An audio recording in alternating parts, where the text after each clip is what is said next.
ಬಂಧುಗಳೇ ನಮಸ್ಕಾರ, ಹೇಗಿದ್ದೀರಿ? ನಾನು ನಿಮ್ಮ ಎಂಪಿ ಮುದಾಳೆ. ಸಾಧನೆಗೊಂದು ಸಲಾಂ ಕಾರ್ಯಕ್ರಮಕ್ಕೆ ಸ್ವಾಗತ ಕೋರ್ತಾ ಇವತ್ತಿನ ಕಾರ್ಯಕ್ರಮವನ್ನ ಎಸ್.ಎಂ. ಕೃಷ್ಣ ಅವರಿಗೆ ಅರ್ಪಿಸಲಾಗ್ತಾ ಇದೆ. ಕರ್ನಾಟಕದ ಮೇರುನಟ ಆರಾಧ್ಯ ದೈವವಾಗಿರುವಂತಹ ಡಾಕ್ಟರ್ ರಾಜ್ಕುಮಾರ್ ಅವರು ಅಪಹರಣವಾಗಿದ್ದರು. 2000 ಇಸ್ವಿ ಜುಲೈ 30ರಂದು ಅಪಹರಣಕ್ಕೀಡಾಗಿದ್ದ ಸಂದರ್ಭದಲ್ಲಿ ಕರ್ನಾಟಕ ರಾಜ್ಯದ ಮುಖ್ಯಮಂತ್ರಿಯಾಗಿರುವಂತಹ ಎಸ್.ಎಂ. ಕೃಷ್ಣ ಅವರ ಪಾಲಿಗೆ ಬಹುದೊಡ್ಡ ಸವಾಲಾಗಿ ಎದ್ದು ನಿಂತಿತ್ತು. ಎಸ್.ಎಂ. ಕೃಷ್ಣ ಅವರು ಬಹಳಷ್ಟು ರೀತಿಗಳಿಂದ ಎಲ್ಲ ತರಹದ ರಾಜಕೀಯ ಮಾಡಿಕೊಂಡು ಬಂದಂತರು. ಆದರೆ ಒಳ್ಳೆಯ ಕರ್ನಾಟಕ ರಾಜ್ಯದ ಮುಖ್ಯಮಂತ್ರಿಗಳ ಸಾಲಲ್ಲಿ ಕೂಡ ಅವರು ಬಂದು ನಿಂತಾರೆ. ರಾಜಕೀಯವಾಗಿ ಯಾರಿಗೆ ದ್ವೇಷ ಮಾಡಿರಬಹುದು, ಅಥವಾ ಯಾರಿಗಾದರೂ ಏನಾದರೂ ತೊಂದರೆ ಈಡು ಮಾಡಿರಬಹುದು, ಅಥವಾ ಇನ್ನೊಬ್ಬರಿಗೆ ಅವರು ಏನಾದರೂ ಮಾಡಿರಬಹುದು. ಆದರೆ ಕರ್ನಾಟಕ ರಾಜ್ಯದ ವರನಟ ಆರಾಧ್ಯ ದೈವವಾಗಿರುವಂತಹ ಡಾಕ್ಟರ್ ರಾಜ್ಕುಮಾರ್ ಅವರು 2000 ಇಸ್ವಿ ಜುಲೈ 30ರಂದು ಅಪಹರಣ ಈಡಾಗಿದ್ದಾಗ ಸಂದರ್ಭದಲ್ಲಿ ಕರ್ನಾಟಕ ರಾಜ್ಯದ ಗೃಹ ಸಚಿವರಾಗಿರುವಂತಹ ಮಲ್ಲಿಕಾರ್ಜುನ್ ಖರ್ಗೆ ಅವರು ಸಂಪುಟದಲ್ಲಿ ಗೃಹ ಸಚಿವರಾಗಿ ಸೇವೆ ಸಲ್ಲಿಸ್ತಾ ಇದ್ರು. ಅಂತ ಪರಿಸ್ಥಿತಿಯಲ್ಲಿ ಕರ್ನಾಟಕ ರಾಜ್ಯ ಅಲ್ಲದೆ ಇಡೀ ದೇಶದಾದ್ಯಂತ ಬಹಳಷ್ಟು ರೀತಿಗಳಿಂದ ಅಪಹರಣಕ್ಕೀಡಾಗಿರ್ತಕ್ಕಂಥ ಡಾಕ್ಟರ್ ರಾಜ್ಕುಮಾರ್ ಅವರ ಬಗ್ಗೆ ಮತ್ತು ಕರ್ನಾಟಕ ರಾಜ್ಯದ ಬಗ್ಗೆ ಬಹಳಷ್ಟು ಒಂದು ರೀತಿಗಳಿಂದ ಮುಜುಗರ ಈಡಾಗಿತ್ತು. ಅನೇಕ ರೀತಿಗಳಿಂದ ತೊಂದರೆ ಅನುಭವಿಸಿದ ಪರಿಸ್ಥಿತಿ ಎದುರಾಯಿತು. ಅಂತ ಪರಿಸ್ಥಿತಿಯಲ್ಲಿ ರಾಜ್ಯದ ಮೂಲೆ ಮೂಲೆಗಳಲ್ಲೂ ಸಹ ಆರಾಧ್ಯ ದೈವ ಡಾಕ್ಟರ್ ರಾಜ್ಕುಮಾರ್ ಮೇರುನಟ ಅವರ ಅಪಾರ ಅಭಿಮಾನಿಗಳ ಸೇರಿಕೊಂಡು ತಮ್ಮದೇ ಆದ ರೀತಿಯಲ್ಲಿ ಪ್ರತಿಭಟನೆಗಳನ್ನು ಮಾಡುವ ಮೂಲಕ ಸರ್ಕಾರಕ್ಕೆ ಎಚ್ಚರಿಕೆ ಗಂಟೆಗಳನ್ನು ಕೊಟ್ಟಿದ್ರು. ತನ್ನದೇ ಆದ ರೀತಿಯಲ್ಲಿ ಗುಡುಗಳನ್ನ ನೀಡಿದರು.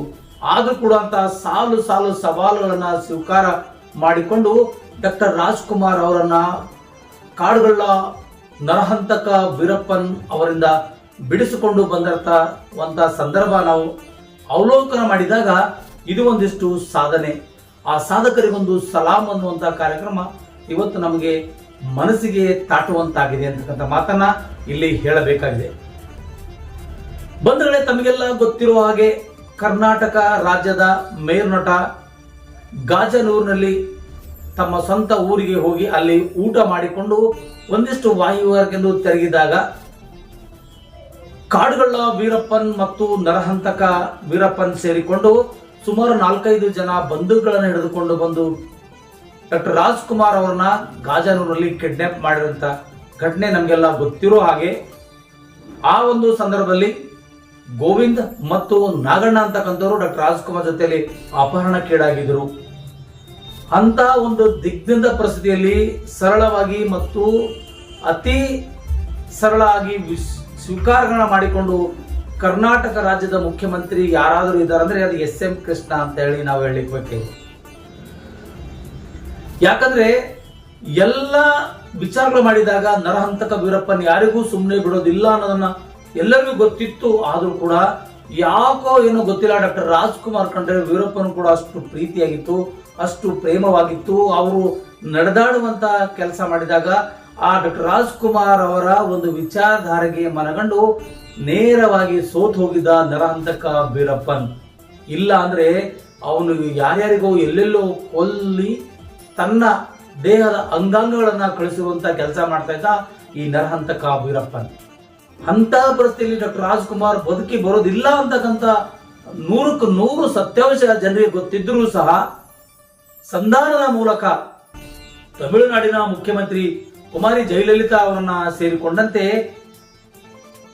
ಕೇಂದ್ರದ ಅನಂತ್ ಕುಮಾರ್ ಮಂತ್ರಿಗಳಾಗಿದ್ದರು, ಕೇಂದ್ರ ಮಂತ್ರಿಯಾಗಿದ್ದರು, ಮತ್ತು ಮಲ್ಲಿಕಾರ್ಜುನ್ ಖರ್ಗೆ ಅವರು ಗೃಹ ಸಚಿವರಾಗಿದ್ದರು. ಇವರೆಲ್ಲರ ಒಂದು ಕಡೆ ಸೇರಿಕೊಂಡು ಹೇಗಾದ್ರೂ ಮಾಡಿ ಡಾಕ್ಟರ್ ರಾಜ್ಕುಮಾರ್ ಅವರನ್ನ ಅಪಹರಣ ಈಡಾಗಿದ್ದರಿಂದ ಆ ನರಹಂತಕರಿಂದ ಬಚಾವ್ ಮಾಡಿಕೊಂಡು ಬರೋದೇ ನಮಗೆ ಒಂದು ದೊಡ್ಡ ಸವಾಲಾಗಿದೆ. ಆದರೆ ಡಾಕ್ಟರ್ ರಾಜ್ಕುಮಾರ್ ಅವರಿಗೆ ಕನಿಷ್ಠ ಪಕ್ಷಕರು ಏನು ಕೂಡ ಆಗಬಾರದ ನಿಟ್ಟಿನಲ್ಲಿ ಬೊಗಿಲಿದ್ದು ಹೋರಾಟ ಮಾಡ್ತಾ ಬಂದಂತ ಕನ್ನಡಪರ ಸಂಘಟನೆಗಳು ಮತ್ತು ಡಾಕ್ಟರ್ ರಾಜ್ಕುಮಾರ್ ಅಭಿಮಾನಿಗಳ ಸಂಘಟನೆಗಳು ಮತ್ತು ಕರ್ನಾಟಕದ ಕುಲಕೋಟಿ ಜನ ಡಾಕ್ಟರ್ ರಾಜ್ಕುಮಾರ್ ಅವರ ಬಗ್ಗೆ, ಆರಾಧ್ಯ ದೇವರ ಬಗ್ಗೆ ಒಂದಿಷ್ಟು ಹೋರಾಟಗಳು ಮಾಡ್ಕೊಂಡು ಬಂದಾಗ ಎಸ್.ಎಂ. ಕೃಷ್ಣ ಅವರು ನಿಜವಾಗ್ಲೂ ಅವರು ಆ ಸಮಸ್ಯೆ ಸುಳಿಯಲ್ಲಿ ಸಿಕ್ಕಾಕೊಂಡಿದ್ರು. ಇನ್ನೇನೋ ಗೊತ್ತಿಲ್ಲ, ರಾಜ್ಕುಮಾರ್ ಬದುಕು ಬರ್ತಾರೋ ಅಥವಾ ಇಲ್ಲೋ ಗೊತ್ತಿಲ್ಲ, ಆ ನರಹಂತಕ ಬಿಡ್ತಾನೋ ಇಲ್ಲೋ ಗೊತ್ತಿಲ್ಲ. ಆದರೆ ಇಡೀ ಸಾಲು ಸಾಲು ಸವಾಲುಗಳನ್ನ ಸ್ವೀಕಾರ ಮಾಡಿಕೊಂಡು ನರಹಂತಕನಿಂದ ಕಪಿಮುಷ್ಟಿಯಿಂದ ಬಿಡಿಸಿಕೊಂಡು ಬಂದಂತ ಧೀರ ಮುತ್ಸದಿಯ ನಾಯಕ ಮತ್ತು ಇನ್ನೇನೇನು ಹೇಳ್ಬೋದು ಎಸ್ ಎಂ ಕೃಷ್ಣ ಅವರಿಗೆ ಸಾಧನೆಯ ಸೂರ ಅನ್ಬೋದು, ಮತ್ತೊಂದು ಅನ್ಬೋದು. ಆದರೆ ಯಾವುದೇ ಕಾರಣ ಕೂಡ ಡಾಕ್ಟರ್ ರಾಜ್ಕುಮಾರ್ ಅವರನ್ನ ಒಂದಿಷ್ಟು ಕೈ ಕೂಡ ಮುಟ್ಲಿಕ್ಕಾದಂತ ಪರಿಸ್ಥಿತಿಯಲ್ಲಿ ಅವರ ಜೋಪಾನಾಗಿ ಕರೆದುಕೊಂಡಂತ ಬಂದಂತ ಕೀರ್ತಿ ಎಸ್ ಎಂ ಕೃಷ್ಣ ಅವರಿಗೆ ಸಲ್ತದೆ. ಬಂಧುಗಳೇ, ನಾವೆಲ್ಲ ಒಂದ್ ಕಡೆ ವಿಚಾರ ಮಾಡಿದಾಗ ಎಸ್ ಎಂ ಕೃಷ್ಣ ಅವರು ರಾಜಕೀಯವಾಗಿ ಬೆಂಗಳೂರಿನ ಸಿಂಗಾಪುರ್ ಮಾಡ್ತಾರೆ, ಮತ್ತೊಂದು ಮಾಡ್ತಾರೆ, ಮಗದೊಂದು ಮಾಡ್ತಾರೆ, ITBT ಸೆಲ್ ಮಾಡ್ತಾರೆ, ಮತ್ತೊಂದು ಮಾಡ್ತಾರೆ ಅಂತೆಲ್ಲ ಅವ್ರ ಕಲ್ಪನೆ ಇತ್ತು. ಆದ್ರೆ ಅವ್ರು ಮಾಡಿ ತೋರಿಸಿದ್ದಾರೆ. ಆದ್ರೆ ಅವ್ರು ಮಾಡಿರ್ತಕ್ಕಂತಹ ಸಾಧನೆಗಳಲ್ಲಿ ನಾವು ಒಂದನ್ನು ಆಯ್ಕೆ ಮಾಡ್ಕೊಂಡಿದೀವಿ. ಕರ್ನಾಟಕದ ಆರಾಧ್ಯ ದೈವ, ವರನಟ ಮತ್ತು ದಾದಾ ಸಾಹೇಬ್ ಫಾಲ್ಕೆ ಪ್ರಶಸ್ತಿ ಪುರಸ್ಕೃತ ಆಗಿರ್ತಕ್ಕಂಥ ಮೇರುನಟ ಡಾಕ್ಟರ್ ರಾಜ್ಕುಮಾರ್ ಅವರನ್ನ ಈ ನರಹಂತಕ ವೀರಪ್ಪನ್ ಯಾರಿಂದ ಬಿಡ್ತಾನೆ, ಇವನಿಗೆ ಯಾರು ಹೇಳಿದ್ರು ಗೊತ್ತಾಗುತ್ತೆ, ಯಾರಿಂದ ಇವನು ಬಿಡ್ಲಿಕ್ಕೆ ಸಾಧ್ಯವಾಗ್ತದೆ ಅಂತಕ್ಕಂಥ ಮಾತನ್ನ ಕೇಂದ್ರ ಸಚಿವರು ಮತ್ತು ಮಲ್ಲಿಕಾರ್ಜುನ್ ಖರ್ಗೆ, ಅನಂತ್ ಕುಮಾರ್ ಸೇರಿದಂತೆ ರಾಜ್ಯದ ಮುಖ್ಯಮಂತ್ರಿ ಆಗಿರ್ತಕ್ಕಂಥ ಎಸ್ ಎಂ ಕೃಷ್ಣ ಅವರು ತಮಿಳುನಾಡು ಸರ್ಕಾರಕ್ಕೆ ಹೋಗಿ ಮನವರಿಕೆ ಮಾಡಿಕೊಂಡು ಅಲ್ಲಿರ್ತಕ್ಕಂಥ ಜಯಲಲಿತಾ ಅವರೊಂದಿಗೆ ಚರ್ಚೆ ಮಾಡಿ ಹೇಗಾದ್ರೂ ಮಾಡಿ ನರಹಂತಕ ವೀರಪ್ಪನಿಂದ ಡಾಕ್ಟರ್ ರಾಜ್ಕುಮಾರ್ ಅವರಿಗೆ ಏನು ಆಗದ ರೀತಿಯಲ್ಲಿ ವಾಪಸ್ ಕಳಿಸಲು ಒಂದಿಷ್ಟು ಒಪ್ಪಂದಗಳು ಮಾಡ್ಕೊಳ್ತಾರೆ. ಒಪ್ಪಂದಗಳಂದ್ರೆ ಅಂದ್ರೆ ಅಲ್ಲಿರ್ತಕ್ಕಂಥ ನಕ್ಕಿರಣ್ ಗೋಪಾಲ್ ಅಂತಕ್ಕಂಥ ತಮಿಳು ಪತ್ರಿಕೆಯ ಸಂಪಾದಕ ಈ ನರಹಂತಕನ ಜೊತೆ ಒಂದಿಷ್ಟು ಒಡನಾಟ ಇಟ್ಕೊಂಡಿರ್ತಾನೆ. ಕಾಡಿನಲ್ಲಿ ಕುಳಿತುಕೊಂಡು ಅವ್ರ ಜೊತೆಯಲ್ಲಿ ವ್ಯವಹಾರಗಳನ್ನು ಮಾಡ್ಕೊಂಡು ಬರ್ತಾ ಇರ್ತಾರೆ. ನರಹಂತಕ ವೀರಪ್ಪನ ಜೊತೆಯಲ್ಲಿ ನಕ್ಕಿರಣ್ ಪತ್ರಿಕೆ ಗೋಪಾಲ್ ಅಂತಕ್ಕಂಥವನು ಇಲ್ಲಿ ಸರ್ಕಾರನೇ ಅವನಿಗೆ ತಲೆಬಾಗುವಂತ ಮಟ್ಟಕ್ಕೆ ಬಂದು ನಿಲ್ಲುತ್ತದೆ. ಹೇಗಾದ್ರೂ ಮಾಡಿ ಡಾಕ್ಟರ್ ರಾಜ್ಕುಮಾರ್ ಅವನ್ನ ವಾಪಸ್ ಕರ್ಸ್ಕೊಳ್ಬೇಕು, ಯಾವುದೇ ರೀತಿ ಅವರಿಗೆ ಚುಕ್ಕೆ ಬರದಾಗ ರೀತಿ ನಾವು ನಡ್ಕೊಳ್ಬೇಕು. ಯಾಕಂದ್ರೆ ಕರ್ನಾಟಕ ರಾಜ್ಯದ ಮೇರು ನಟ ಮತ್ತು ಆರಾಧ್ಯ ದೈವ ಅವರಾಗಿದ್ದಾರೆ ಎಂಬ ಕಾರಣಕ್ಕಾಗಿ ಎಸ್ ಎಂ ಕೃಷ್ಣ ಅವರು ತಮ್ಮ ತಲೆ ವಿಚಾರ ಮಾಡಿಕೊಂಡು ಹೇಗಾದ್ರೂ ಮಾಡಿ ಈ ಸವಾಲುಗಳ ಸಾಲು ಸವಾಲುಗಳ ಮಧ್ಯೆ ಸರಳವಾಗಿ ಡಾಕ್ಟರ್ ರಾಜ್ಕುಮಾರ್ ಅವರನ್ನು ವಾಪಸ್ ಕರೆಸಿಕೊಂಡಿರುವಂತಹ ಘಟನೆ ನಾವು ಮೆಲುಕು ಹಾಕಿದ್ರೆ ಶ್ರೇಷ್ಠ ಮುಖ್ಯಮಂತ್ರಿಗಳಲ್ಲಿ ಎಸ್ ಎಂ ಕೃಷ್ಣ ಅವರು ಕೂಡ ಒಂದ್ ಕಡೆ ಸಲ್ತಾರೆ, ಎಸ್ ಎಂ ಕೃಷ್ಣ ಅವರು ಕೂಡ ಒಂದ್ ಕಡೆ ನಿಲ್ತಾರೆ ಅಂತಕ್ಕಂಥ ಮಾತನ್ನ ಇಲ್ಲಿ ಘಂಟಘೋಷವಾಗಿ ಹೇಳಲೇಬೇಕಾಗಿದೆ. ಪಕ್ಷ ಅದು ಯಾವುದೇ ಇರಲಿ, ಅವ್ರು ಯಾವುದೇ ಪಕ್ಷಕ್ಕೆ ಹೋಗಿಲ್ಲ ನಮ್ಮ ಬಗ್ಗೆ ಚಿಂತೆ ಇಲ್ಲ. ಆದ್ರೆ ಕರ್ನಾಟಕ ರಾಜ್ಯದ ಅಭಿವೃದ್ಧಿ ಪಥಕ್ಕೆ ತಂದಂತ ಒಬ್ಬ ಮಹಾನ್ ಮುತ್ಸದಿಯ ನಾಯಕ, ಕಾಂಗ್ರೆಸ್ನಲ್ಲಿ ಹಲವಾರು ಹುದ್ದೆಗಳನ್ನು ಅಲಂಕರಿಸಿರುವಂತಹ ನಾಯಕ ಇವತ್ತು ನಮ್ಮನ್ನೆಲ್ಲ ಬಿಟ್ಟು ಅಗಲಿದ್ದಾರೆ. ಅವರ ಬಗ್ಗೆ ಒಂದಿಷ್ಟು ನಾವು ಗುಣಗಾನ ಮಾಡಿದ್ರೆ ತಪ್ಪಾಗಲಾರದು ಎಂಬ ಕಾರಣಕ್ಕಾಗಿ ಒಂದು ವಿಷಯನ ನಾವು ಆಯ್ಕೆ ಮಾಡ್ಕೊಂಡಿದ್ವಿ. ಅವರು ತಮ್ಮ ಅವಧಿಯಲ್ಲಿ ಮಾಡತಕ್ಕಂಥ ಹಲವಾರು ಕಾರ್ಯಕ್ರಮಗಳು ಮಾಡಿರ್ಬೋದು, ಹಲವಾರು ಅಭಿವೃದ್ಧಿಗಳ ಕೆಲಸ ಮಾಡಿರ್ಬೋದು, ಹಲವಾರು ಬಗೆಯ ಸಿಂಗಾಪುರ್ ಬಗ್ಗೆ ಮಾಡಿರ್ಬೋದು, ಮತ್ತೊಂದು ಮಾಡಿರ್ಬೋದು, IT ಸೆಲ್ ಮಾಡಿರ್ಬೋದು. ಅವ್ರು ಮಾಡಿದಂತ ಎಲ್ಲ ಸಾಧನೆಗಳ ಒಂದಿಷ್ಟು ಬಗೆದಷ್ಟು ನಾವು ನಮ್ಮ ಕರ್ನಾಟಕದ ಮೇರು ನಟ ಡಾಕ್ಟರ್ ರಾಜ್ಕುಮಾರ್ ಅವರನ್ನ ಕಾಡುಗಳ ವೀರಪ್ಪನ ಬಿಡಿಸಿಕೊಂಡು ಬಂದಿರತಕ್ಕಂತ ಸಾಧನೆಗೊಂದು ಸಲಾಂ ಹೇಳಲೇಬೇಕಾಗಿದೆ. ಯಾಕಂದ್ರೆ ಯಾವ ಮುಖ್ಯಮಂತ್ರಿ ಇದ್ರು ಕೂಡ ಆಗ್ತಿತ್ತೋ ಇಲ್ಲೋ ಗೊತ್ತಿಲ್ಲ. ಆದ್ರೆ ನಕ್ಕಿರಣ್ ಗೋಪಾಲ್ ಮತ್ತು ಕಾಡುಗಳ ವೀರಪ್ಪನ್ ಸೇರಿಕೊಂಡು ಅದೆಷ್ಟೋ ಜನರನ್ನು ಕೊಂದಿದ್ದಾರೆ ಎಂಬುದು ಕೂಡ ಪುರಾವೆಗಳಿದ್ದಾವೆ. ಅವ್ರ ಹೆಣ ಸಮೇತ ಅವರು ಸಿಗಲಿಲ್ಲ, ಆ ಮಟ್ಟಕ್ಕೆ ಬಂದು ಅವ್ರು ಬಿಸಾಕಿ ಬಿಟ್ಟಿದ್ದಾರೆ. ಅಂತ ಪರಿಸ್ಥಿತಿಯಲ್ಲಿ ಕೂಡ ಗೊತ್ತಾ ಡಾಕ್ಟರ್ ರಾಜ್ಕುಮಾರ್ ವಾಪಸ್ ಬರೋದು ಬಹಳಷ್ಟು ಕಷ್ಟಕರ ಇತ್ತು ಅಂತಕ್ಕಂಥ ಮಾತು ಇಲ್ಲಿ ವಿಚಾರ ಮಾಡಿದಾಗ ನಕ್ಕಿರಣ್ ಗೋಪಾಲ್ ಮತ್ತು ಈ ಕಾಡುಗಳ ವೀರಪ್ಪನಿಗೆ ನಮ್ಮ ಕರ್ನಾಟಕ ಸರ್ಕಾರವೇ ಶರಣಾಗೋ ಮಟ್ಟಕ್ಕೆ ಬಂದು ನಿಂತಿತ್ತು. ಅಂತ ಪರಿಸ್ಥಿತಿಯಲ್ಲಿ ಕೂಡ ಸರಳವಾಗಿ ಮತ್ತು ಸಜ್ಜನಿಕೆಯಿಂದ ಎಲ್ಲರ ಮನಸ್ಸುಗಳನ್ನು ಗೆದ್ದಿರುವಂತಕ್ಕಂಥ ಎಸ್ ಎಂ ಕೃಷ್ಣ ಅವರ ಈ ಸವಾಲೇನಿದೆಯಲ್ಲ, ಬಿಡಿಸ್ಕೊಂಡು ಬಂದಿರತಕ್ಕಂಥ ಸವಾಲು ನಿಜಕ್ಕೂ ಅಭೂತಪೂರ್ವ ಸವಾಲು. ಇಡೀ ನಾಡಿಗೆ ಅಲ್ಲ, ಇಡೀ ರಾಜ್ಯಕ್ಕೆ ಅಲ್ಲ, ಇಡೀ ಕರ್ನಾಟಕದ ಮನೆ ಮಾತಾಗಿರ್ತಕ್ಕಂಥ ಎಸ್ ಎಂ ಕೃಷ್ಣ ಅವರಿಗೆ ಬಹಳಷ್ಟು ಜನರು ಅಭಿನಂದನೆಗಳು ಸಲ್ಲಿಸಿದ್ರು. ಮಹಾಪೌರವೇ ಹರಿದು ಬಂತು. ಅಂತ ಪರಿಸ್ಥಿತಿಯಲ್ಲಿ ಕೂಡ ಕಠಿಣ ಮತ್ತು ಜಟಿಲವಾಗಿರುವಂತಹ ಪರಿಸ್ಥಿತಿಯಲ್ಲಿ ಕೂಡ ಕಾಡುಗಳ ವೀರಪ್ಪನ್ ಮತ್ತು ನರಹಂತಕರಿಂದ ಬಿಡಿಸಿಕೊಂಡು ಬಂದಿರುವಂತಹ ಈ ಏಕೈಕ ಉದಾಹರಣೆ ಅಂದ್ರೆ ಡಾಕ್ಟರ್ ರಾಜ್ಕುಮಾರ್ ಅವರಿಗೆ ಬಿಡಿಸಿಕೊಂಡು ಬಂದಂತ ಒಂದು ಸಹಿ ಸಂದರ್ಭನ ನಾವು ಇವತ್ತಿನ ಟಾಪಿಕ್ ಆಗಿ ಆಯ್ಕೆ ಮಾಡ್ಕೊಂಡಿದೀವಿ. ನಾವು ಎಸ್ ಎಂ ಕೃಷ್ಣ ಅವ್ರ ಬಗ್ಗೆ ಸಾಧನೆ ಮತ್ತಿಷ್ಟು ಅವ್ರ ಕಾರ್ಯ ಹಾಗೂ ಅವ್ರ ಪ್ರವೃತ್ತಿಗಳ ಬಗ್ಗೆ ನಾವು ಮಾತಾಡ್ಲಿಕ್ಕೆ ಹೋಗ್ತಾ ಇಲ್ಲ. ಆದರೆ ಅವರು ಸಾವಿರಾರು ಕೆಲಸಗಳಲ್ಲಿ ಒಂದು ಕೆಲಸನ ಆಯ್ಕೆ ಮಾಡ್ಕೊಂಡಿರೋದು ನಾವೇನಪ್ಪಾ ಅಂದ್ರೆ ಅಪಹರಣಕ್ಕೀಡಾಗಿರುವಂತಹ ಡಾಕ್ಟರ್ ರಾಜ್ಕುಮಾರ್ ಅನ್ನ ಸೇಫ್ ಆಗಿ ಮನೆಗೆ ವಾಪಸ್ ಕರ್ಕೊಂಡು ಬಂದ್ರಲ್ಲ, ಅದು ನಾವು ಮೆಚ್ಚಲೇಬೇಕಂತ ಘಟನೆ, ಅದು ಮೆಚ್ಚಲಿಕ್ಕೆ ಕೊಂಡಾಡ್ಬೇಕಂತ ಘಟನೆ.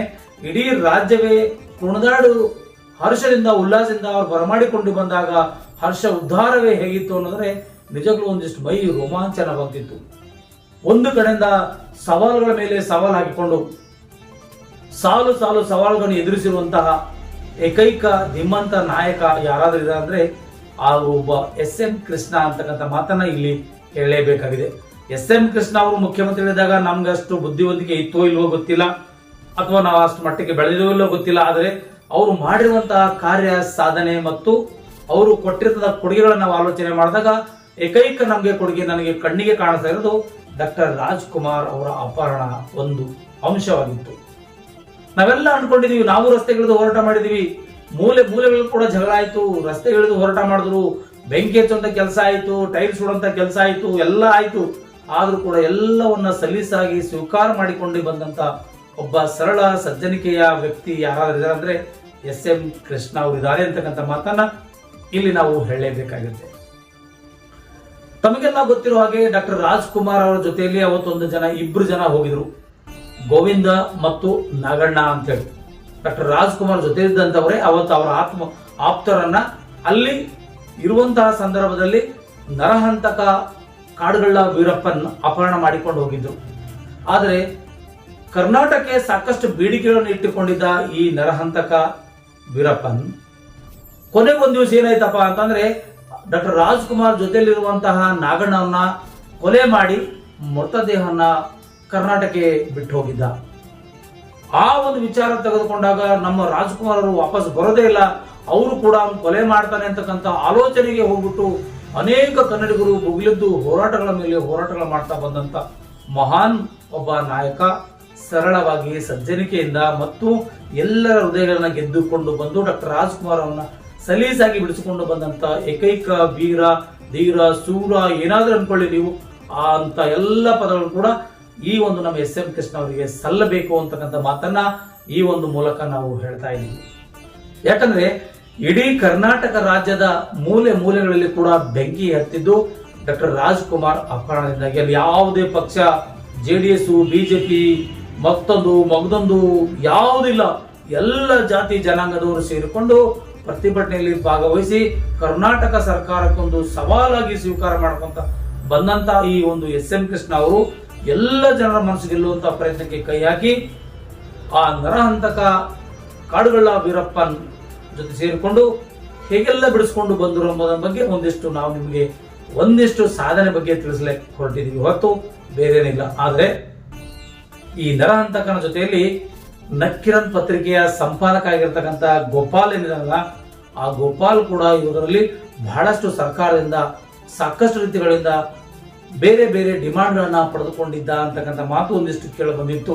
ಆದರೆ ಒಟ್ಟಾರೆ ನಮಗೆ ಬೇಕಾಗಿರೋದೇನು, ಸಾಧನೆ ಮಾಡೋ ಒಂದು ಕಡೆ ಆಗಿದ್ರೆ ಜೀವಂತವಾಗಿ ಹೊರತರೋದು ಬಹಳಷ್ಟು ದೊಡ್ಡ ಪರಿಶ್ರಮವಾಗಿತ್ತು. ಆ ಒಬ್ಬ ಕಾಡುಗಳಿಂದ ಬಿಡಿಸ್ಕೊಂಡು ಬರುವಂತಹ ನರಹಂತಕನಿಂದ ಯಾರಿಗಾದ್ರೂ ಇವತ್ತು ವಾಪಸ್ ಬಿಟ್ಟಿದ್ರೆ ಅದು ಏಕೈಕ ಡಾಕ್ಟರ್ ರಾಜ್ಕುಮಾರ್ ಒಬ್ಬರಿಗೆ ಮಾತ್ರ ಅವನು ಬಿಟ್ಟಿರೋದು. ಉಳ್ಕಿದವ್ರಿಗೆ ಯಾರ್ಯಾರಿಗೆಲ್ಲ ಕಿಡ್ನಾಪ್ ಮಾಡಿದನೋ ಅವ್ರು ಯಾವ ಶಾಶ್ವತ ಮನೆಗೆ ಹೋಗಿಲ್ಲ, ಮನೆಗೆ ಹೋದ ಪರಿಸ್ಥಿತಿ ಕೂಡ ಅವ್ನು ಮಾಡಿಕೊಂಡಿಲ್ಲ. ಎಲ್ಲೆಲ್ಲೋ ಕಳೆದು ಬಿಟ್ಟು ಸುಟ್ಟಾಕಿ ಬಿಸಾಕಿರ್ತಕ್ಕಂಥ ಘಟನೆಗಳು ಕೂಡ ಅಲ್ಲಿ ಕಣ್ಣಿಗೆ ಕಾಣಿಸೇ ಹೊರತು ಡಾಕ್ಟರ್ ರಾಜ್ಕುಮಾರ್ ಅವರು ಕೂಡ ವೀರಪ್ಪನ್ ಮನಸೋತಿದ್ದ ಅಂತಕ್ಕಂಥ ಮಾತನ್ನ ಇಲ್ಲಿ ಹೇಳಲೇಬೇಕಾಗಿರುವಂತ ಒಂದು ಉದ್ದೇಶ. ಯಾಕೆ ಡಾಕ್ಟರ್ ರಾಜ್ಕುಮಾರ್ ಅವರನ್ನ ಅವನು ಕಾಡುಗಳ ವೀರಪ್ಪನ ನರಹಂತ ಕೂಡ ಮನವಲ್ಲ ಅಂತಂದ್ರೆ ಇವರೊಬ್ಬ ಮೇರು ನಟ, ಇವರಿಂದ ಬಹಳಷ್ಟು ಪ್ರೇರಣೆ ಪಡ್ಕೊಂಡಿದ್ದ. ಇವರ ಒಂದು ಗಾಯನ ಎಲ್ಲ ಕೂತ್ಕೊಂಡು ಕೇಳಿ ಆನಂದ ಪಡ್ತಾ ಇದ್ದ. ಆ ಕಾಡುಗಳ ಇದ್ದಲ್ಲಿ ವೀರಪ್ಪನ ಅಪಹರಣ ಮಾಡಿಕೊಂಡು ಕಾಡಿನಲ್ಲಿ ಹೋದಾಗ ಡಾಕ್ಟರ್ ರಾಜ್ಕುಮಾರ್ ಜೊತೆಯಲ್ಲಿ ಸೇರಿಕೊಂಡು ಬಹಳಷ್ಟು ರೀತಿಗಳಿಂದ ಸಂಗೀತಗಳನ್ನ ಕೇಳ್ತಾ ಇದ್ದ. ಅವ್ರ ಹಾಡುಗಳನ್ನ ಕೇಳಿ ಅವನ ಮನಸ್ಸು ಕೂಡ ಪರಿವರ್ತನೆ ಆಗಿತ್ತು. ಹೇಗಾದ್ರೂ ಮಾಡಿ ಇಂಥವ್ರನ್ನ ಕೊಲ್ಲಬಾರದು, ಇಂಥವ್ರನ್ನ ನಾವು ವಾಪಸ್ ಕಳಿಸ್ಬೇಕು ಅನ್ನೋ ಮಟ್ಟಕ್ಕೆ ಆ ನರಹಂತಕ ಬಂದಿದ್ದ.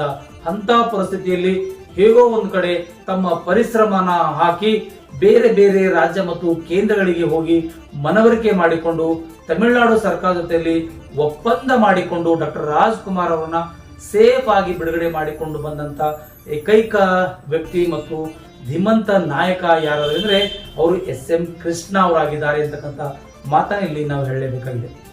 ಬಂಧುಗಳೇ, ನಾವು ಒಂದೇ ವಿಚಾರಕ್ಕಾಗಿ ನಾವು ಯಾಕೆ ಹೇಳ್ತಾ ಇದ್ದೀವಿ ಅಂದ್ರೆ ಅಲ್ಲಿ ಎಸ್.ಎಂ. ಕೃಷ್ಣ ಅವರು ಮಾಡಿರ್ತಕ್ಕಂಥ ಹಲವಾರು ಸಾಧನೆಗಳಲ್ಲಿ ಇದೊಂದು ಅತ್ಯಂತ ಜಟಿಲ ಮತ್ತು ಬಹಳಷ್ಟು ಕುಲಸಿತವಾಗಿರುವಂತಹ ಘಟನೆಯಾಗಿತ್ತು.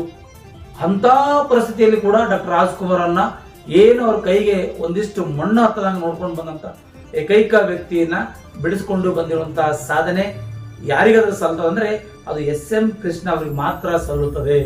ಯಾಕಂದ್ರೆ ಕೃಷ್ಣ ಅಷ್ಟು ಸುಮ್ಮನೆ ಇರಲಿಲ್ಲ. ಎಲ್ಲರ ಜೊತೆಯಲ್ಲೂ ಕೂಡ ಒಂದಿಷ್ಟು ಬೆರೆತು ಎಲ್ಲರ ಜೊತೆಯಲ್ಲೂ ವಿಂಗಲ್ ಆಗಿ ತಮ್ಮದೇ ಆದ ರೀತಿಯಲ್ಲಿ ಅಭಿವೃದ್ಧಿ ಆಗಿರಬಹುದು ಅಥವಾ ಮತ್ತೊಂದಾಗಿರ್ಬೋದು ಅಂದ್ರೆ ಇನ್ನೊಂದು ಏನೇ ಆಗಿರ್ಬೋದು, ಅವರು ಬಹಳಷ್ಟು ಜಾಗರೂಕತೆಯಿಂದ ಕೆಲಸ ಮಾಡಿರುವಂತ ಏಕೈಕ ಒಬ್ಬ ನಾಯಕ. ಕಾಂಗ್ರೆಸ್ಸಿನ ಮುಖ್ಯಮಂತ್ರಿಗಳಲ್ಲಿ ಯಾರಾದರೂ ಅಥವಾ ಈ ಕರ್ನಾಟಕ ರಾಜ್ಯದ ಮುಖ್ಯಮಂತ್ರಿಗಳೆಲ್ಲ ಪಟ್ಟಿಯಲ್ಲಿ ತೆಗೆದುಕೊಂಡ್ರೆ ಕೃಷ್ಣ ಅವರು ಮಾಡಿರುವಂತಹ ಸಾಧನೆ ಮೇಲ್ನೋಟಕ್ಕಲ್ಲ ನಂಬರ್ 1 ಸ್ಥಾನಕ್ಕೆ ಬಂದು ನಿಲ್ಲುತ್ತದೆ ಅಂತಕ್ಕಂಥ ಮಾತನ್ನ ನಿಮ್ಮೊಂದಿಲ್ಲ ನಾವು ಹೇಳಬೇಕಾಗಿದೆ. ಬಂಧುಗಳೇ, ಅದೇನೇ ಆಗಿರಲಿ, ಇವತ್ತು ಎಸ್.ಎಂ. ಕೃಷ್ಣ ಅವರು ನಮ್ಮ ಜೊತೆಗಿಲ್ಲ. ಅವರು ಕೂಡ ಇಹಲೋಕನ ತ್ಯಜಿಸಿದ್ದಾರೆ. ಅಂತಹ ಪರಿಸ್ಥಿತಿಯಲ್ಲಿ ಕೂಡ ಇವತ್ತು ನಾವು ಅವ್ರ ಬಗ್ಗೆ ಒಂದಿಷ್ಟು ವಿಚಾರವನ್ನ ಮಾಡಿಕೊಂಡು ಬಂದಿದ್ದಾಗ ನಮಗೆ ಕಂಡಿರೋದು ಕಾಣಿಸಿದ್ದು ಹಲವಾರು ಸಾಧನೆಗಳಿರ್ಬೋದು. ಆದರೆ ಎಲ್ಲರನ್ನ ಮನ ಪರಿವರ್ತನೆ ಮಾಡುವಂತಹ ಕೆಲಸ ಏನಾದರೂ ಇತ್ತಂದ್ರೆ ಅದು ಡಾಕ್ಟರ್ ರಾಜ್ಕುಮಾರ್ ಅವರ ಅಪಹರಣ ಮಾಡಿಕೊಂಡು ಬಿಡಿಸಿಕೊಂಡು ಬಂದ್ರಲ್ಲ, ಆ ವಿಷಯ ಇವತ್ತೆಲ್ಲ ಮನೆಗಳಲ್ಲಿ ಮತ್ತು ಎಲ್ಲರ ಕೂಡ ಮನಸ್ಸಲ್ಲೂ ಕೂಡ ಎಸ್.ಎಂ. ಕೃಷ್ಣ ಅವರಿದ್ದಾರೆ ಅಂತಕ್ಕಂಥ ಮಾತನ್ನ ಇಲ್ಲಿ ನಾವು ಹೇಳ್ತಾ, ಅವರಿಗೂ ಕೂಡ ನಮ್ಮ ನಾರಂಜ ಎಕ್ಸ್ಪ್ರೆಸ್ ತಂಡದ ಪರವಾಗಿ ನುಡಿ ನಮನ ಸಲ್ಲದೆ ಅವರ ಆತ್ಮಕ್ಕೆ ಶಾಂತಿ ಸಿಗಲಿ, ಅವರಂತ ನಾಯಕ ಮತ್ತೊಬ್ಬ ಹುಟ್ಟು ಬರಲಿ ಅನ್ನೋದನ್ನ ನಾವು ಬಯಸುತ್ತಾ ಈ ಕಾರ್ಯಕ್ರಮನ ಇಲ್ಲಿಗೆ ಮುಗಿಸ್ತಾ ಇದ್ದೀವಿ. ಯಾರಿಗೆಲ್ಲ ಈ ಸುದ್ದಿ ಇಷ್ಟ ಆಗಿದೆಯೋ ದಯವಿಟ್ಟು ನಮ್ಮ ಸುದ್ದಿ ವಾಹಿನಿಗೆ ಸಬ್ಸ್ಕ್ರೈಬ್ ಮಾಡ್ಕೊಳ್ಳಿ, ಲೈಕ್ ಮಾಡಿ, ಶೇರ್ ಮಾಡಿ, ಕಮೆಂಟ್ಸ್ ಮಾಡೋ ಮೂಲಕ ತಮ್ಮ ಅಭಿಪ್ರಾಯ ಅನಿಸಿಕೆಗಳನ್ನು ಹಂಚಿಕೊಳ್ಳೋ ಮೂಲಕ ತಮಗೆ ಬೆಂಬಲಿಸ್ತೀರಿ ಅಂತಕ್ಕಂಥ ಮಾತನ್ನು ಹೇಳುತ್ತಾ ಈ ಕಾರ್ಯಕ್ರಮನ ಇಲ್ಲಿಗೆ ಮುಗಿಸ್ತಾ ಇದ್ದೀನಿ. ದೇವರು ಅವರಿಗೆ ಆತ್ಮಕ್ಕೆ ಶಾಂತಿ ಕೊಡಲಿ ಎಂದು ಮತ್ತೊಮ್ಮೆ ನಮ್ಮ ನಾರಂಜ ಎಕ್ಸ್ಪ್ರೆಸ್ ತಂಡದ ಪರವಾಗಿ, ನಾರಂಜ ಎಕ್ಸ್ಪ್ರೆಸ್ ಬಳಗದ ಪರವಾಗಿ ಎಸ್.ಎಂ. ಕೃಷ್ಣ ಅವರಿಗೆ ಒಂದಿಷ್ಟು ನುಡಿ ನಮನಗಳು ಕೂಡ ಈ ಮೂಲಕ ಸಲ್ಲಿಸಲಾಗ್ತಾ ಇದೆ. ತಾವೆಲ್ಲರೂ ಕೂಡ ಸಲ್ಲಿಸ್ತೀರಾ ಅಂತಕ್ಕಂಥ ಮಾತನ್ನ ನಾವು ನಂಬಿ ಕಾರ್ಯಕ್ರಮ ಇಲ್ಲಿಗೆ ಮುಗಿಸ್ತಾ ಇದ್ದೀನಿ. ಧನ್ಯವಾದಗಳು. ಜೈ ಕರ್ನಾಟಕ. Thank you.